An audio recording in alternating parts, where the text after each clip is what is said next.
Salut à tous, ravi de vous retrouver dans votre émission Objectif Culture. On connaît ces imitations de personnalités du monde de la télévision, du sport, de la scène ou encore du cinéma. Marc-Antoine Lebré est imitateur, vous l'avez sûrement vu dans l'émission Touche pas à mon poste ou On n'est pas couché. Et vous l'écoutez chaque matin dans la matinale de RFM avec sa rubrique humoristique Le Bré du Faux à 8h15. Bonjour Marc-Antoine. Bonjour, merci de m'inviter. C'est avec grand plaisir. Merci Alors vous serez sur la scène du Silo de Marseille, donc vendredi 17 janvier à 20h30, avec votre spectacle Marc-Antoine Lebré fait des imitations, un show évolutif dans lequel je crois que vous interprétez plus d'une soixantaine de personnages, de voix en tout cas, c'est ça? Oui, il y a environ 60 voix et il y a plein de thèmes. Il y a notamment le féminisme, par rapport au premier spectacle, le féminisme, l'alimentation. Je parle aussi beaucoup d'actu. Et puis, j'ai un petit peu plus d'hommes politiques dans ce nouveau spectacle parce que ça m'intéressait pas auparavant d'imiter des imitations dont on a l'habitude d'entendre comme Sarkozy, Chirac, etc. Et puis le nouveau gouvernement a fait que j'avais envie d'imiter notamment Christophe Castaner et bien sûr Emmanuel Macron. Bien sûr. Justement, ouais, un show renouvelé chaque soir pour coller à l'actu en fait. Vous inspirez vraiment de ce qui s'est passé les quelques heures avant le show. Ouais, c'est un sketch. Ça concerne un sketch qui dure 10 minutes à peu près, où effectivement il y a l'actu très récente, ça peut être l'actu du jour. Là, en tournée, je vais parler aussi par exemple à Marseille, je vais parler un peu de Marseille. Ça permet d'actualiser et aussi se concentrer sur la ville en question. Et puis là-dedans, il y a des people, il y a des hommes politiques, notamment Jean Lassalle qui viendra vous dire bonjour. Mais c'est intéressant, il y a du sport aussi. François Hollande qui sera là, évidemment, non? Oui, bonjour, Provence-Azur, voilà, tout à fait, bonjour. Tout à fait ressemblant. Marc-Antoine, comment vous travaillez justement François Hollande? Est-ce qu'il est venu par exemple d'un coup ou vous l'avez regardé plusieurs fois, vous êtes entraîné? Comment vous vous entraînez à capter ces voix? Je regarde beaucoup les vidéos, les zappings et là par exemple pour Hollande c'était effectivement les interviews, la position déjà c'est hyper important puisque par exemple si on prend François Hollande comme vous l'avez dit, il a les yeux, il cligne des yeux de temps en temps. Il a son buste qui est assez droit. Et puis bien sûr, il peut buter sur les beaux et sourire. D'accord, excellent. On va voir un petit extrait du spectacle. Okay. On en parle juste après, regardez. Bonjour.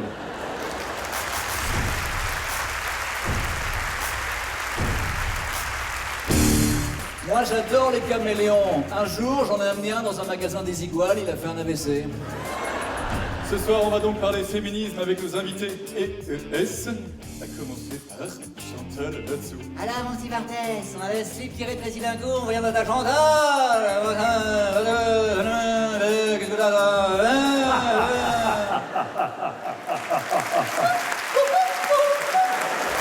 On va installer des escaliers standards à l'Élysée pour Brigitte.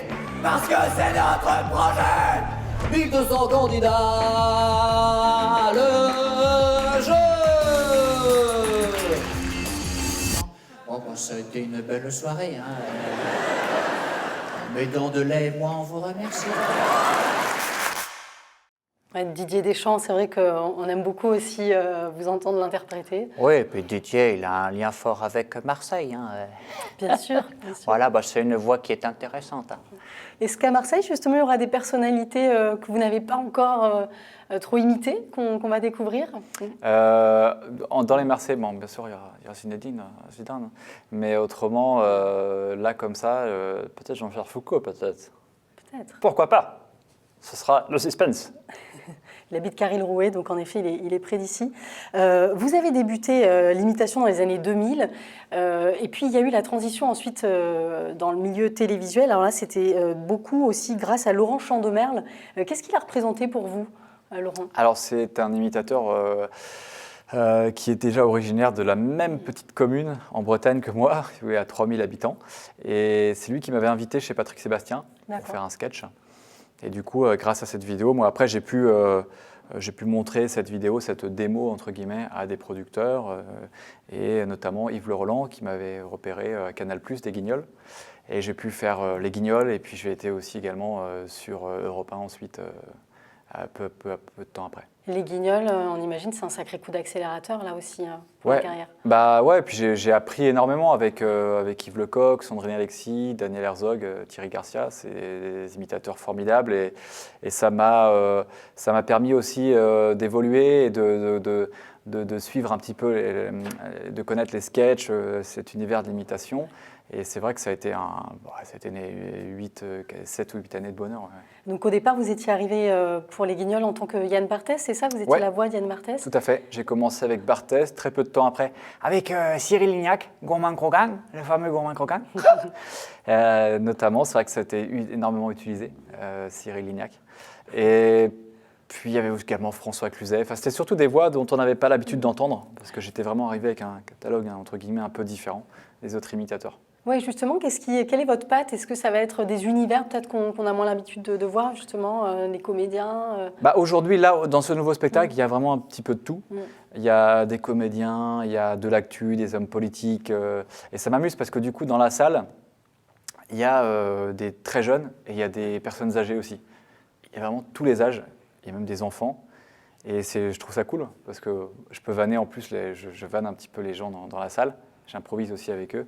Du coup, c'est hyper intéressant, puisque je peux m'adresser à une personne âgée, je peux le vanner, et à côté, il peut y avoir un plus jeune, c'est drôle. Ouais.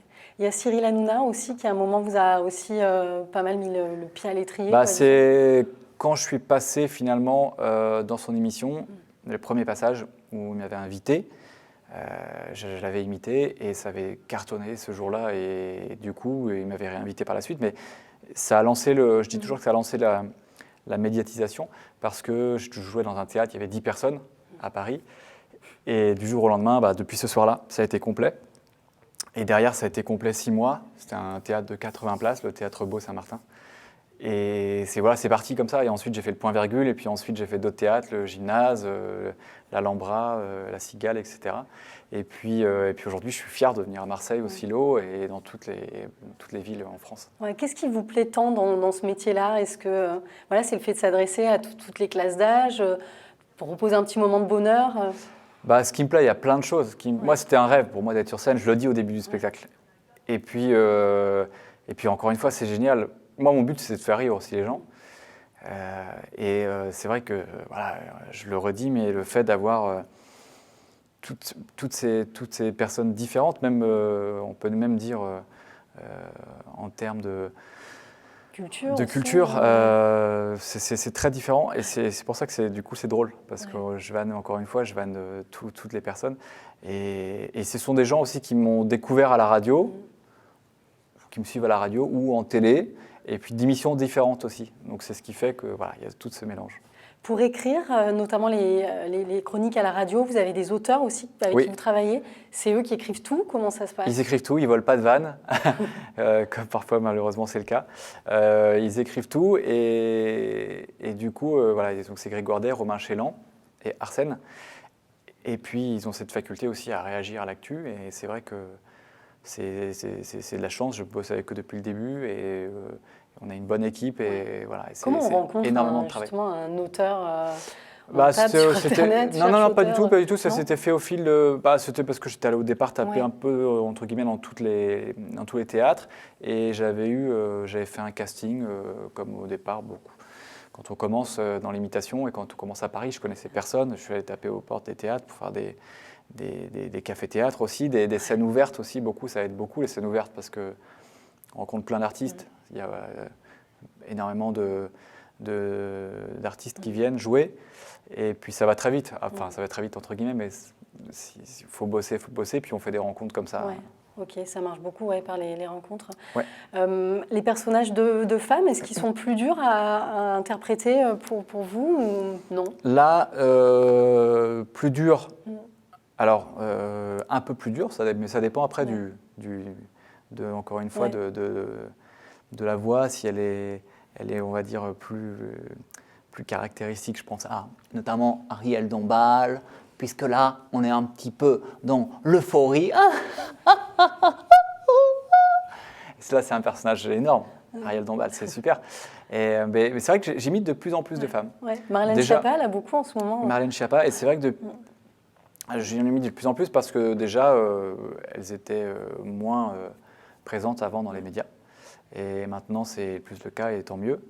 Et puis du coup, c'est intéressant aussi. Voilà, il faut, pour la parité aussi, c'est bien. Et est-ce que vous vous formez encore aujourd'hui? Vous demandez des conseils à des connaissances, je ne sais pas, ou non, maintenant c'est bon, quoi, il n'y a plus besoin de se remettre un peu en danger? Le fait de faire de la radio déjà tous les jours, il faut toujours bosser en fait, il ne faut pas se reposer, il faut sortir des nouvelles imitations. Là j'ai Fanny Ardant dernièrement parce que c'est la première fois que je l'entendais à la télévision et elle s'exprime différemment, vous voyez, sur le cinéma. Ouais. Et l'affaire Polanski, quand je l'ai entendu dire des conneries, je me suis immédiatement dit, il faut que je l'imite. Ouais. Oui, il y a des trucs qui vous hérissent, vous dites ça, il faut absolument que j'en parle. Un côté parfois peut-être militant aussi. Oui, un peu, ouais, parce que dans le spectacle, je parle aussi beaucoup d'écologie et je dis qu'il faut se mobiliser pour l'écologie. C'est 30 personnages à la fin du spectacle qui viennent parler de ça. Et puis effectivement, je surfe sur l'actu parce que j'aime bien l'actu et j'aime bien...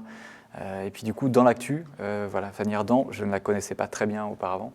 Et effectivement, je l'ai entendue comme ça en interview et je dis, mais elle a une voix surréaliste. Qui parle comme ça dans la vie? Ce n'est pas possible, le cinéma. Et du coup, je dis, il faut qu'on l'imite. Ouais. Et là, ça fait une semaine seulement qu'on l'imite. Ouais, c'est excellent. Donc vous lisez beaucoup la presse, vous regardez beaucoup la télé. Est-ce que le soir, vous arrivez à un moment, vous décrocher ou vous êtes un drogué de l'info, de l'actu? C'est vrai qu'on est malheureusement de plus en plus drogué des réseaux, mais les réseaux sociaux dans le sens où, effectivement, Twitter, l'actu, sur Twitter, on reçoit l'actu presque avant certains journaux. Mais ouais, c'est vrai que c'est un petit peu addict. On est un peu addict de l'actu, des réseaux sociaux. Mais bon, il y a pire. Ouais, ça va, on est en bonne santé. Voilà. Pour la tournée, donc Marseille, est-ce que c'est une ville que vous connaissiez, que vous appréciez? Qu'est-ce qui vous parle, vous, dans le sud de la France en tout cas? C'est une très belle ville. Ce matin, là, j'ai encore eu la chance d'aller tout en haut du Vieux-Port avec une vue magnifique et c'est très beau. Et puis, je suis déjà venu jouer 2 fois au Silo, la première fois, et pour mon premier spectacle. Et j'ai rodé aussi le 2e spectacle à Marseille, dans un café-théâtre sur le Vieux-Port. Et puis, donc c'est vraiment un plaisir à chaque fois de revenir. Et le public, est-ce que vous tentez l'accent marseillais ou au contraire, vous ne sentez pas trop Je ne suis pas hyper à l'aise sur les accents en général. Alors, je ne me frotte pas trop à l'accent marseillais. Mais c'est intéressant et je l'aurai un jour. Je l'aurai. Mais oui. Merci en tout cas. Merci à vous. Donc on sera là au Silo le 17 janvier pour bien rire avec vous, avec Marc-Antoine Lebré qui fait des imitations. Merci d'avoir été là. Merci à vous de nous avoir suivis. À très bientôt. Beaucoup.